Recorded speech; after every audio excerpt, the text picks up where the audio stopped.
BRS നേതൃനിരയിലെ മൂന്നാമനും രാജ്യസഭാ എംപിയുമായ K Keshava Rao കോൺഗ്രസിൽ ചേർന്നു. അതായത് കഴിഞ്ഞ ദിവസം നമ്മൾ വ്യക്തമായി ചർച്ച ചെയ്ത ഒരു വിഷയം രാജ്യസഭയിൽ അധികാരം പിടിക്കാൻ കഴിയുന്ന തരത്തിലേക്ക് ഇന്ത്യ മുന്നണി വരുന്നു എന്നുള്ളതാണ്. ആകെയുള്ള 245 സീറ്റിൽ കേവല ഭൂരിപക്ഷത്തിന് 123 സീറ്റുകൾ വേണമെന്നിരിക്കെ BJPക്കുള്ളത് 90 സീറ്റുകൾ മാത്രമാണ്. NDA മുന്നണി മുഴുവൻ ചേർന്നാലും 114 സീറ്റുകൾ മാത്രമേ ഉള്ളൂ. എന്നാൽ ഈ ലോക്സഭാ തെരഞ്ഞെടുപ്പിന് ശേഷം കോൺഗ്രസിന്റെ മുന്നേറ്റം കാണുന്നതോടെ അല്ലെങ്കിൽ ഇന്ത്യ മുന്നണിയിൽ പ്രതീക്ഷ അർപ്പിച്ചതോടെ പലരും കോൺഗ്രസിലേക്ക് ചേരുകയാണ്. അതാണ് ഏറ്റവും ഒടുവിൽ തെലങ്കാനയിൽ കണ്ടത്. ഐക്യ ആന്ധ്രയിൽ കേശവറാവു കോൺഗ്രസ് സംസ്ഥാന അധ്യക്ഷനായിരുന്നയാളാണ്. എന്നാൽ 2013 KK എന്നറിയപ്പെടുന്ന കേശവറാവു തെലങ്കാന മുഖ്യമന്ത്രി ചന്ദ്രശേഖർ റാവു രൂപീകരിച്ച TRSൽ ചേർന്നത്. സംസ്ഥാനം ഭരിച്ച ആഗ്രഹം വെച്ച് രാജ്യം ഭരിക്കാനിറങ്ങിയ KCR പാർട്ടിയെ രാജ്യം മുഴുവൻ വ്യാപിപ്പിക്കാൻ നോക്കിയപ്പോൾ അന്ന് TRS എന്നുള്ള പാർട്ടി പിന്നീട് BRS ആയി മാറി. പക്ഷേ ആളുകളൊന്നും ബാക്കി നിൽക്കാതെ മുഴുവൻ കോൺഗ്രസിലേക്ക് ചേക്കേറുന്ന കാഴ്ചയാണ് ഇപ്പോൾ കാണുന്നത്.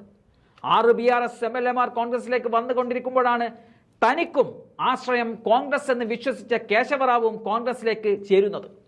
കോൺഗ്രസ് അധ്യക്ഷൻ മല്ലികാർജുൻ ഖാർഗെ, പ്രതിപക്ഷ നേതാവ് രാഹുൽ ഗാന്ധി, തെലങ്കാന മുഖ്യമന്ത്രി Revanth Reddy, AICC general secretary KC Venugopal, Deepadas Munshi തുടങ്ങിയവരുടെ സാന്നിധ്യത്തിലാണ് കേശവറാവു കോൺഗ്രസിൽ ചേർന്നിരിക്കുന്നത്. ശരിക്കും പറഞ്ഞാൽ KCRനെ സംബന്ധിച്ചിടത്തോളം അദ്ദേഹത്തിന്റെ പാർട്ടി തന്നെ കോൺഗ്രസിൽ ലയിപ്പിക്കുന്നതാണ് നല്ലത്.